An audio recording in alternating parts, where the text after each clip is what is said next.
Ladies and gentlemen, so one of the big questions that we get on this channel, and also something that I haven't updated in like 6 months. It's been 6 months since I've done a video on the best 5-star champions, and I really wanted to bring a lot of justice to kind of an updated version of this video and kind of turn all this information with the pool of champions rapidly expanding into kind of a digestible tier list for 5-star champions, and, you know, putting stuff like release dates and also adding kind of stuff to help figure out if, you know, the 5-star champion you've got is going to be a viable option to clear Labyrinth of Legends.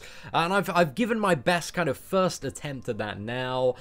Made a best 5-star champions tier list for just offense. So I haven't made a defense list for Alliance War champions. Just to clarify offense and defense. So offense is when you're playing a champion, and defense is a champion that you put down for Alliance War defense. So an example of a champion that's great for defense is like a Black Panther Civil War, but when you play that character, he absolutely sucks. His damage is just so terrible in comparison to a lot of the other champions out in the game. So that's a champion that on the offense list absolutely sucks. He's right at the bottom, but if I did a defense list, he would be, you know, fairly near the top because he's a really awesome champion. But anyway, because Alliance War is just in such a fiasco at the moment, I decided just to do one for offense. So we have 2 things at the top. So we've got the star from the original tier list, if you're familiar with the 4-star one, which indicates kind of the champion relies on being awakened to be a super powerful character. It's very predominant in gold tier champions like Star-Lord and Dr. Voodoo. And then I've also got an additional thing, which is a tick. So that means it's a Labyrinth first clear option at rank 4. So that means it's pretty good for kind of a first Labyrinth run if you want to juice that champion up and get it to a rank 4 to get your first run in Labyrinth. And I think a lot of there are champions that, you know, I haven't put this tick by, but in theory that they would have, you know, a similar possibility. It's just the fact that I haven't seen anybody, you know, do Labyrinth for those champions yet. So I don't want to, you know, advise to take champions up to rank 4 and do Labyrinth for those champions when I haven't actually seen anybody do them yet. So yeah, if you see a champion that doesn't have a tick by it, feel free to comment below or like post some YouTube videos and send them my way of that champion, you know, clearing some Labyrinth of Legends bosses, so that we can maybe add, you know, additional ticks to champions and see that there are more viable alternatives. Now, the next thing that's different about this tier list is the color code. So as you may or may not be aware, every month 6 5-star champions are being added into the pool of basic champions. So if a champion is color coded, it means it's not yet available in the basic pool, but is currently available either maybe coming around as a featured champion or it's in the sub-featured pool. So if you go for a featured champion hero crystal, the 15,000 shard ones, you have a 20-25% chance roughly to get that champion, but if you miss, you could get a champion that's in the basic pool, or you could get any champion that is kind of color-coded on this, that are set to be released kind of in the next 4 months into the basic. And if you want to see the schedule for those, again, you can refer to this list, or Tricos absolutely has a really fantastic little infographic there. But yeah, that's just to give people a rough idea of, you know, when different champions are coming in. And to be honest, as you can see, like especially around the god tier and demigod tier champions, there are so many champions in those tier, you know, that I kind of perceive to be in those tiers that are coming in the next few months of playing the November release champions. It's roughly, I believe they're going for like the first Tuesday of every month, so I think it's like November 6th that Gwenpool, Hyperion, and Cable, Dormammu, and Hood are going to be added. So yeah, that's something to keep in mind. But December, you know, you've also got Archangel, Iceman, Psylocke, Angela coming in as well.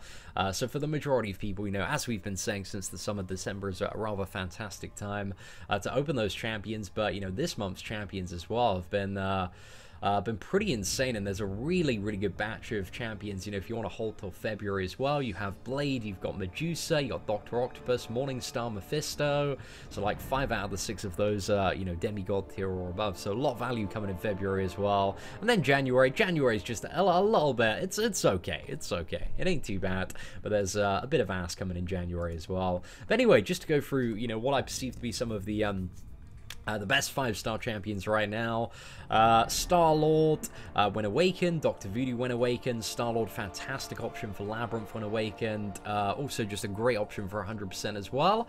Archangel, kind of needs to be awakened if you want, you know, his main use in general, like Alliance War stuff, ability accuracy reduction, and the heal block are kind of two big things about Archangel. But aside from that, he still has the raw damage, so you could use him for Labyrinth of Legends. However, Archangel's, he's a little bit of a weird one for Labyrinth of Legends, because I've heard of some people doing runs with him, but he's got a lot of fights, you know, whenever the enemy is bleed or poison immune, so we're talking like Red Hulk, Miss Marvel, Unstoppable Colossus, he's going to have quite bad matchups, but every single matchup where he can both bleed and also poison the enemy, so for example, like Ant-Man, usually everyone has a terrible matchup against Ant-Man and Magic, but 5-star Archangel would have like the best time against those. So yeah, it's a really, really weird Labyrinth run if you were to do it with a rank 4 5-star Archangel, but you know, even unawakened, like he put in quite a bit, but I'd ideally suggest that you have him awakened, because it's going to go make those matchups like Magic and Ant-Man just very, very nice there.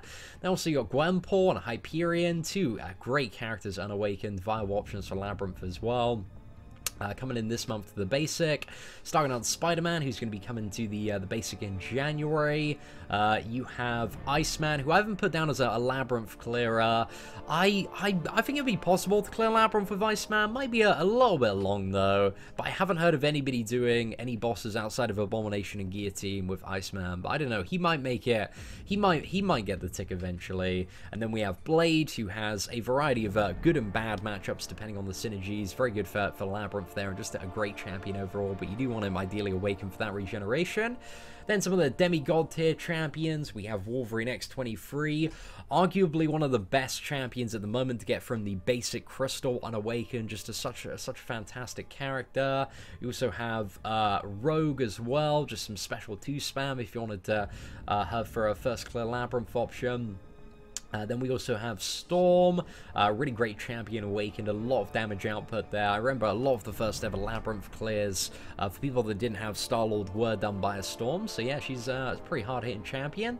Then we got Psylocke, who's coming out in December in the basic pool. Pretty cool power control champion, a lot of interesting things she can do, good utility there.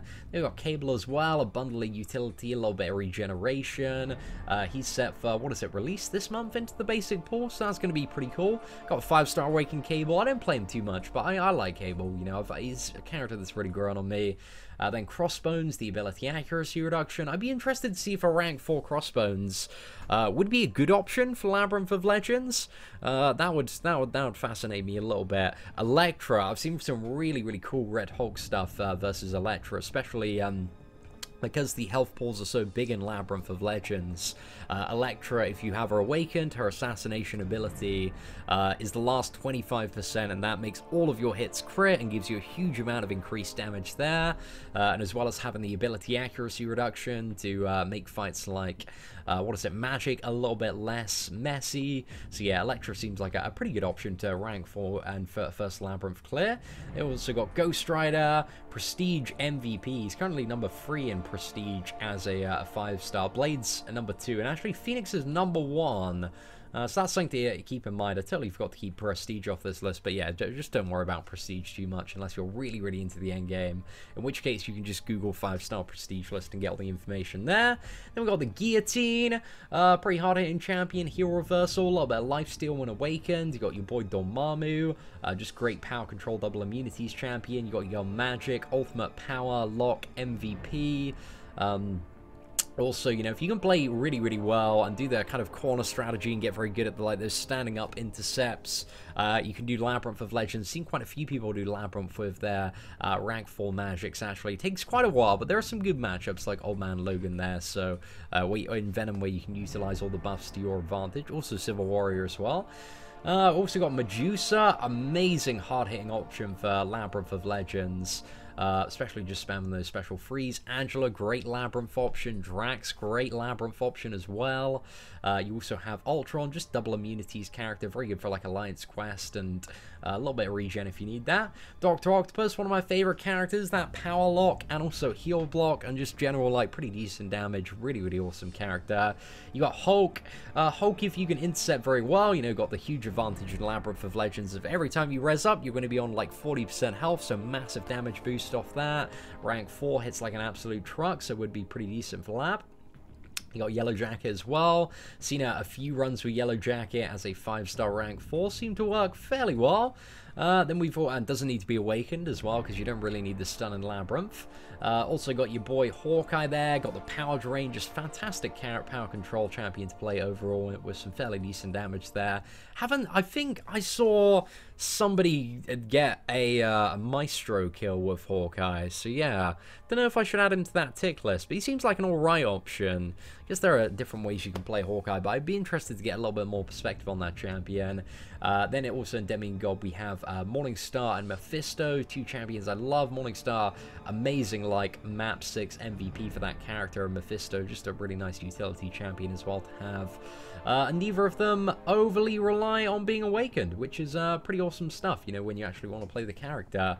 Then also in the amazing tier, just to quickly blitz through that, these champions that didn't quite make it up to Demigod. I think Nightcrawler actually, when awakened, might be a really good option for Labyrinth of Legends, so I'd love to see if anybody has a rank 4 awakened Nightcrawler. I think your boy Yido S does, like a Red Hulk kill with that champion. But the amazing tier, I don't know, there's a lot of potential for a lot of these to clear Labyrinth of Legends. But we got Cyclops, Beast, Gambit, 4 Jane Foster when awakened, Iron Fist, Mordo, Punisher, Winter Soldier, Karnak, who's borderline maybe dropping down a tier. I'm not too sure about that. He's not too bad. You got quite high crit rate if you can stay in the zone. Agent Venom, Black Panther Classic, Moon Knight, your boy Kingpin, Captain Marvel and Black Panther Classic. We've seen people in the past do Labyrinth of Legends initial clear with those. Got your Phoenix, your Symbiote Spider-Man, your King Groot, your Nebula, Punisher 2099, Green Goblin, Rocket Raccoon, just a raw OG damage output character. If you're this guy awakened, he'd actually be a really fantastic option for a first clear on Labyrinth. But again, you need to play super well with Rocket Raccoon because he's a massive glass cannon. But yeah, aside from that, the fact that he doesn't have like any utility and a greatly inferior damage to like Star-Lord and Stark and Spider-Man, that's why he's down so much there. And then we've also got Quake, Captain America Classic, Yondu, and Spider-Man Classic that I've moved up there. And then in the good and meh tier, we just kind of have all the fairly like champions. We got that Red Hulk, Unstoppable Colossus, Venom, Falcon, Daredevil, Netflix, Howard, Superior Iron Man, Civil War, Juggernaut, Magneto, Venom, Old Man Logan, Spider-Gwen, Ronan, Spider-Man, Miles Morales, Carnage, Vulture, Rhino. Then the meh tier, it's really what you don't want to see pop up. You know, if you're looking for a champion to play, I guess, you know, like Black Panther Civil War, that champion's is good for Alliance War defense. If Alliance War went back to the previous state and nobody else in your Alliance had a Black Panther Civil War for defense. But yeah, you've got champions like Loki, who might be better this month with like the Hela and Thor synergies. She-Hulk, just trash. Colossus, just trash. Groot, just trash. Iron Patriot, pretty trash. Ant-Man, pretty trash. Hulkbuster, pretty bad. Luke Cage, super bad. And Kamala Khan, yeah, you just don't want to see those champions. So anyway, ladies and gentlemen, that is it for the best 5-star champions in MCOC video as of November 2017. Hopefully you enjoyed this video, and hopefully this spreadsheet allows you to kind of you know, bring it up every time you get a champion and roughly understand kind of the comparative value of what you just got. But again, you know, just don't take this as 100% definitive gospel. It's just kind of a rough guideline to show you how powerful your champion is, maybe in comparison to various other options. But again, MCOC is just such a complicated game. There are always so many different interesting matchups and scenarios where potentially unexpected champions can become quite useful. But anyway, ladies and gentlemen, that is it for today's best 5-star champions updated video. If you did enjoy it, feel free to smash that like button. That'd be greatly appreciated. But apart from that, thank you very much for watching. Take care and have an absolutely fantastic day.